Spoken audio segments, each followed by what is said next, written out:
mi nombre es Sena, es la tercera de Marta. Yo te he visto decir que es la más personal, aunque me sorprende porque todas son muy personales y también creo que o sea, todas juegan mucho con los géneros, con la comedia, la primera, con el drama y por momentos el suspenso, la segunda, y esta mucho con el género, con muchos géneros, con el viaje, con el suspenso también, es un poco a la vez una historia de amor y de decisión de qué es el amor y de quién se debe enamorar la personaje, a la vez una historia de viaje por Rusia, Israel, Alemania, España, a la vez una historia de suspenso de una mujer que se va metiendo en líos cada vez más gordos y que te vas preguntando cómo va a salir de esto. Pero en todas hay ciertas cosas en común que yo sé que vienen de tu vida, cosas de los personajes que sé cómo vienen de tu propia historia. En este caso tú has vivido en Alemania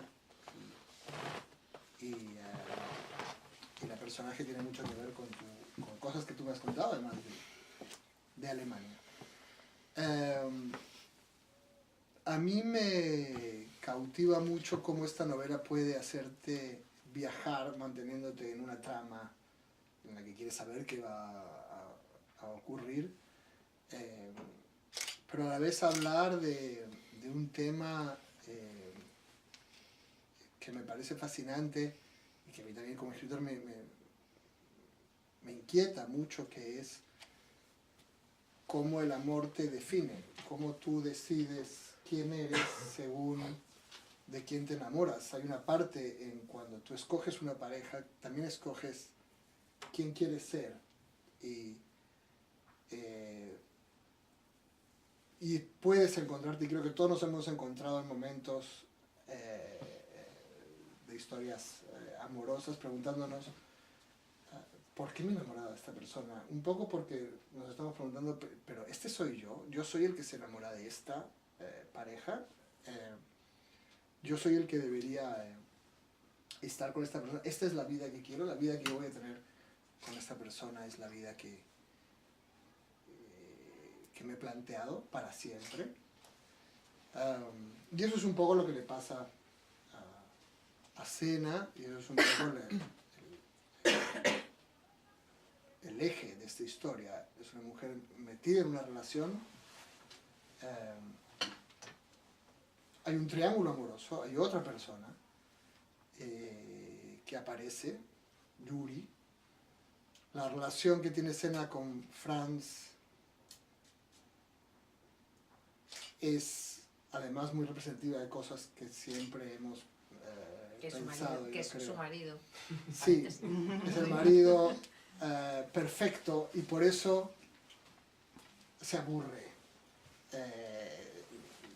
Yuri representa toda la parte de tener una vida más desafiante, una vida más interesante, una vida más aventurera.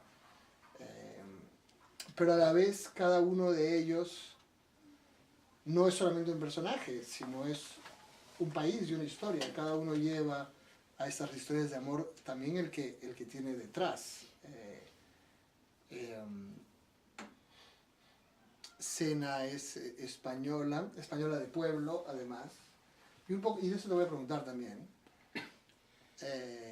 como avergonzada de ser española de pueblo, odia ser española de pueblo, pero es española de pueblo, tiene una prima que se llama Evelina Mari, no es nada más del pueblo, es una prima de Evelina Mari,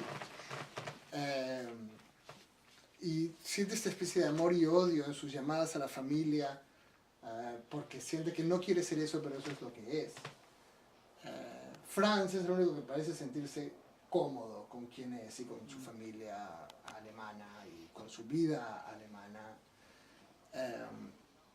Y Yuri es judío ruso que ha sido israelí, que ha tenido una vida mucho más por todos lados y una vida mucho más enigmática, misteriosa e interesante. Aunque se va revelando como un tipo quizá más simple que ella en realidad. Pero eso también me interesa mucho en el libro, cómo cuando llegamos a estas relaciones, preguntándonos si queremos ser esa persona, hay una parte que no podemos entregarle a esa persona, que es lo que traemos, que es el pasado. Y que a veces ese pasado es, pensamos, sería tan fácil simplemente tener esta relación que es buena, como la de Franz. Es buena, es una buena vida, fácil, amable, pero hay algo en ti que no termina de encajar en esa vida, que sería tan fácil aceptar. Y creo que nos ha pasado además a todos, no solamente con parejas, sino en la profesión. Todos nos preguntamos, pero ¿por qué decidí hacer esto con lo bueno que habría sido ser otra cosa? Y muchas veces es por nuestro pasado, por nuestra historia, por lo que llevamos a cada situación. Y ese es el caso en estos personajes, ¿no? Cada uno lleva una historia, un país, una sociedad, una vida diferente y todos tienen que escoger el gran drama de los tres principales, pero de muchos personajes alrededor, como Susana y otros personajes alrededor, es decidir quiénes son, es decidir qué van a hacer con su vida, decidir qué es la vida que quieren. Bueno, esto para ponerlos un poco en situación de la novela, es todo lo que voy a discursear de la novela, porque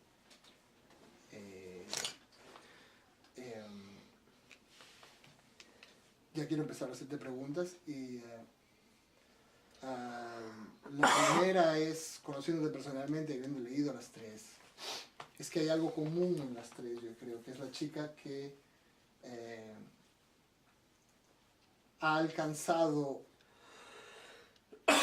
una vida glamurosa, pero es de pueblo. Es como un conflicto constante en las tres historias.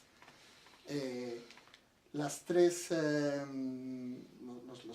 protagonistas de las tres novelas siendo de géneros diferentes y jugando con las tres cosas diferentes, y esta también. Esta vive en Alemania, como tú has vivido en Alemania, siendo de un pueblo, no sé si dice que sea de León, no lo menciona. Pero tú eres de León. No me acuerdo ya. Sí, y en efecto te parece mucho... Sí, no creo que ninguna... De hecho, no sé, no, la segunda sí dice León. Sí, en la segunda sí, no, pero yo creo que aquí no, porque pero son... la parte del pueblo tampoco es tan larga. Sí, quería preguntarte cómo lo llevas. Porque se parece mucho a ti. Eres una chica de León que ha vivido en Alemania, ha sido editora de una gran revista muy fashion. Siempre has estado en revistas muy sofisticadas. Eres una mujer que hace su vida sola, que no necesita a nadie, que tienes un hijo que llevas sola, en fin. Y sin embargo, y nunca te he notado esa parte que de tus personajes aparece, la parte de, pero coño, yo soy de León. Y la parte de conflicto entre la diferencia que esta personaje ve entre lo que ella era, lo que debía ser, lo que le pedía a su mundo que fuese, y lo que ella es. Entonces no te preguntaré para ti, respecto a ti, pero te preguntaré cómo lo lleva tu personaje. Y cómo, y si eres consciente de que esto ha sido un eje en tus tres libros, el hecho de la chica que ha alcanzado todas las cosas que mucha gente quiere, pero no termina de saber cómo encajar esto con su origen.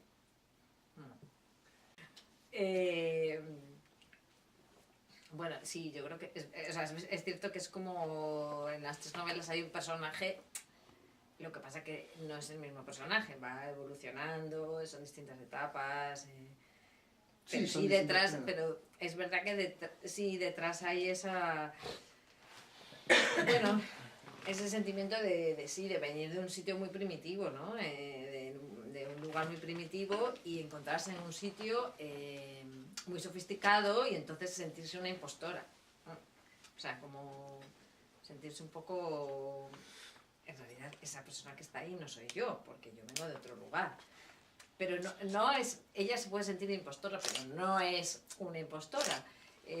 Pero claro, superar eso le cuesta, ¿no? Le cuesta. Y en esta novela el peso de su pasado es del que ella se intenta desprender, porque ella no quiere ser esa Sena, esa persona que nació en un pueblo, que tiene una familia complicada, que pierde a sus padres cuando es niña, que la cría su abuela, y no le gusta ser esa persona, entonces quiere cambiar, y cambia tanto que hasta se cambia el nombre, porque en realidad ella no se llama Sena, se llama Eugenia, pero que es un nombre muy difícil de pronunciar en alemán, entonces ella se pone otro nombre que escucha en una película, que curiosamente después me ha escrito gente por Twitter diciéndome que de dónde, porque pues es ese nombre, y porque resulta que es un nombre que existe en castellano antiguo, y bueno, me acuerdo que me escribió un chico diciéndome que en su familia todas las mujeres se llamaban Sena desde hacía no sé cuántos siglos.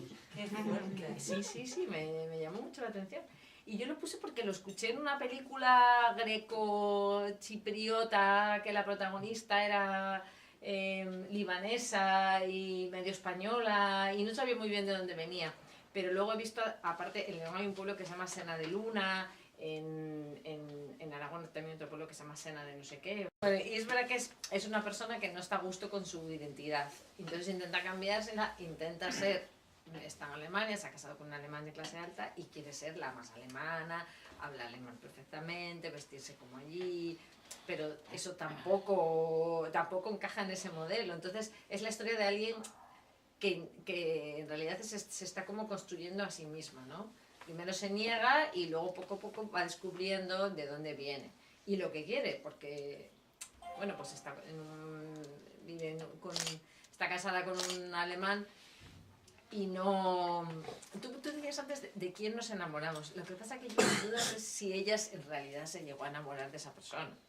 O sea, yo creo que se enamoró de una imagen, ¿no? Como de un proyecto de ella. Claro, exactamente. De un hombre. Sí, ¿no? Me voy a ir a Berlín, mi marido es piloto, vamos a viajar por todo el mundo, qué maravilla, pero no llegó a profundizar en si yo quiero a esa persona o no, ¿no? Que eso sucede muchas veces, claro que te enamoras de la imagen de alguien y no rascas y ves lo que hay detrás, que no es a lo mejor lo que tú creías que era, ¿no? Y con esto ya he contestado tu pregunta de sobra, ¿no? Ya que hablamos de Franz y de lo que él implica, me ha sorprendido y preocupado, porque tú has vivido en Alemania y los conoces, que al leer de Franz y su familia, uno pensaría que los alemanes son exactamente todo lo que se dice de ellos. Es decir, la familia es ordenada, organizada, fría. Hay un pasado de remembranza nazi, hay digamos, hay una especie de cosas terribles. ¿Qué el pasado existe en todos los alemanes? Porque no pudieron escapar de él. Quiero decir que sus abuelos, los abuelos de las personas de nuestra generación, allí, pues todos han sufrido la guerra de alguna manera, y casi todos, por no decir 80-90%, han sido soldados nazis, que no quiere decir que sean nazis, ¿no? Pero bueno, fueron soldados que pelearon en la Segunda Guerra Mundial, o sea, eso es impepinable. Pero mi novela la leyó una agente alemana y le parecía que a lo mejor había demasiada insistencia en la cosa nazi. Que a lo mejor a los alemanes... O sea, hay para un alemán, pero a mí no, es un capitulito, ¿no? Claro, no. Pero es que no les gusta que nadie se lo diga desde fuera, pero es que aparte que cuando yo vivía allí, claro, como yo trabajé de periodista freelance, conocí muchísima gente y conocí muchísimas historias, y es que muchas historias que hay aquí son reales. No son las personas, no se ha cambiado nombres, pero quiere decir que todo eso son cosas que me contaban y que me enteraban. Entonces, es que fue así, o sea, todo el mundo allí tiene un pasado que no se puede borrar. En cambio, los personajes españoles que viven peor, tú tienes la sensación de que se divierten más, que se lo pasan mejor. Sí, pero Zuzana, es verdad que por cierto se dio cuenta porque Zuzana.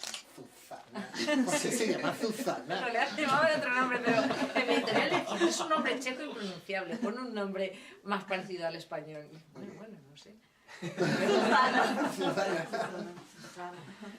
Pero sí, los españoles, claro, cuando yo vivía allí, es verdad que bueno, que conocía muchos estratos diferentes de españoles, ¿no? Que vivían allí, pues desde los típicos emigrantes que se habían ido en los años 50 y 60 y que tenía una parroquia a la que yo fui varias veces y el párroco era un tipo encantador y entonces hacía una paella después de misa y era la forma de reunirlos a todos y tal. Pero es que había una cosa tan triste ahí que al final dejé de ir porque es que era como... Era una melancolía brutal porque era gente que se fue de España a trabajar a Alemania, pobrísimos, trabajaron muchísimo, ahora tenían buenas pensiones, muchos hablaban alemán deficientemente y no eran ni españoles ni alemanes, porque sus padres, de hecho hay un capítulo del libro que trata de eso, ¿no?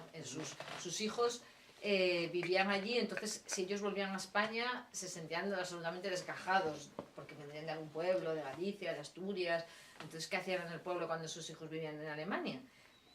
Y además cuando volvían les molestaba todo, pasa el camión de la basura a las 12 de la noche, Dios mío, el ruido de los bares, todo les parecía horrible porque ya estaban muy alemanizados, pero luego en Alemania tampoco eran felices y estaban todo el rato echando de menos España, España, España, España. Entonces, esa generación que se quedó allí me parece una generación, la verdad es que que desprende como una tristeza y una nostalgia brutal.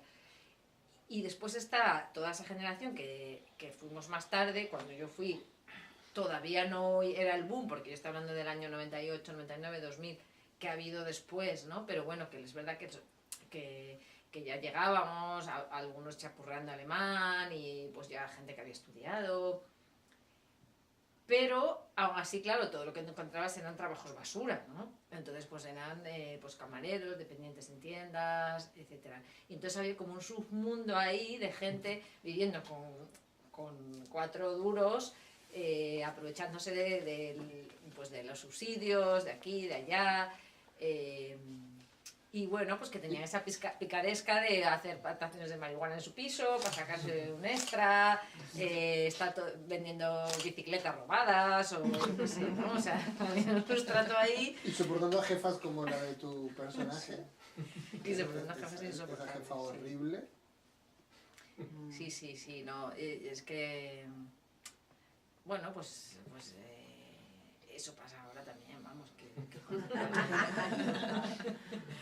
pero que entonces, claro, había como muchísimos niveles y en la novela están todos esos niveles, pues desde la familia de clase alta con la que ella se mezcla, ¿no?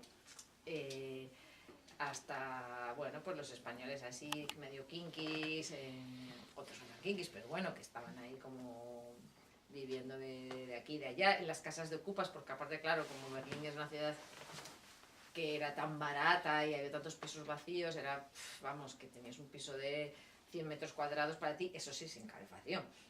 Pero bueno, ya todo el mundo se las apañaba como podía. Y bueno, pues están ahí todos esos pues estratos sociales, ¿no? Y ella, la protagonista, es como que cruza de uno a otro todo el rato. Está con su bicicleta dando vueltas por la ciudad y pasa pues de los que venden María a de repente los que trabajan en Frankfurt, en la City de Frankfurt, en el Deutsche Bank, ¿no? Entonces, bueno, yo creo que eso también hace como que ella esté un poco descentrada, ¿no? Ese bueno, ir y venir con su bici, como peruano que vive en Cataluña, yo me he identificado muchísimo con una persona fuera de su sitio que no termina de saber a dónde pertenece y no termina ni de encajar en un lado, pero tampoco termina de encajar en el otro. Creo que es un interés en general tuyo, ya lo he dicho en todas tus novelas, pero también con todos tus personajes en esta novela. ¿Qué es lo que te hace de un sitio? ¿Qué es lo que hace? Que también a mí me fascina porque es una pregunta que me hago constantemente y que se hace mucha gente que conozco constantemente. Al final hay muchos chistes que nunca vas a entender, aunque hables el idioma. Hay muchas referencias que nunca pillarás. Y creo que te interesa mucho en esta novela el tema de qué significa ser español, qué significa ser alemán, qué significa ser... pues como en el caso caso de Yuri, del que ahora vamos a hablar más, es el más claro. ¿Qué significa ser ruso, israelí o alemán o de donde sea este hombre, ¿no? Es un tema que te preocupaba mientras escribías. Sí, sí me preocupaba. Sí me preocupaba porque, claro, es verdad que cuando vives en otro país, bueno, tú, Lorena, por ejemplo, que es argentina y vive aquí desde hace 1000 años, lo sabe también, ¿no? O sea que... y lo que dices tú, ¿no? Que te encuentras a veces como un poco en los bordes, y sobre todo ya si es otra lengua diferente y otra cultura tan distinta, ¿no? Y es difícil... es difícil que te sientas totalmente integrado y a veces cuando te intentan integrar notas ahí como una relación rara, ¿no? Como que te acogen porque les das un poco de pena o... Cierto paternalismo en el... Sí, claro. Y luego hay una cosa muy importante Somos que bien es... buena gente, aceptamos a gente como tú. Incluso ahora mismo, que ya no estoy en Vanity Fair, intento por la mañana... Dedicarlo a eso. Claro, después llevo a mi hijo al cole y después ya me pongo con las cosas de periodismo y tal, ¿no? Vale. O sea, tengo ahí como un rato por la mañana que es como cuando mejor me concentro, que está todo silencioso y que todo el mundo duerme y Martín duerme, etcétera, en el que me puedo concentrar y ya está. Pero no me dedico al 100%, o sea, pero no soy como Santi que se dedica al 100%, o sea, yo me dedico a... en mis horas que saco por las mañanas y luego es verdad que al final siempre le das un empujón y entonces estás los fines de semana mientras Martín duerme la siesta, mientras saco horas de todos los lados. Pero es un poco adictivo, ¿no? No. Es un poco adictivo. Es más una enfermedad que una vocación, ¿no? Algo que no deberías hacer, pero haces. Sí. Y que incluso si no tiene ningún sentido, sigues haciendo. Sí.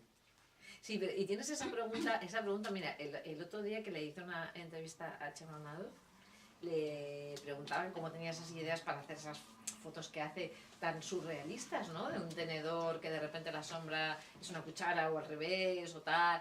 Y entonces decía que él se preguntaba cosas y que después había hablado con un psicoanalista para preguntarle, porque él no sabía de dónde venían esas ideas, ¿no? Y decía, bueno, pues es que es algo que tú te preguntas, pero luego tú sigues con tu vida, ¿no? Haces esto, lo otro, y de repente, ¡chum!, te viene como la respuesta y la iluminación. Y entonces eso me pasa a mí con las novelas. O sea, por las mañanas escribía, me iba a trabajar y de repente, a la hora de la comida, me acordaba de algo y decía, pero es que claro, es que Sena aquí lo que tiene que hacer es esto y no sé qué y tal. Viene cuando te olvidas del sí, tema. Sí. ¿No? Bueno, Me funciona bien, de hecho ahora me cuesta más escribir porque como freelance no tengo esos horarios tan rígidos y los horarios rígidos me vienen bien. Porque encuentras tu rutina. Claro, sí.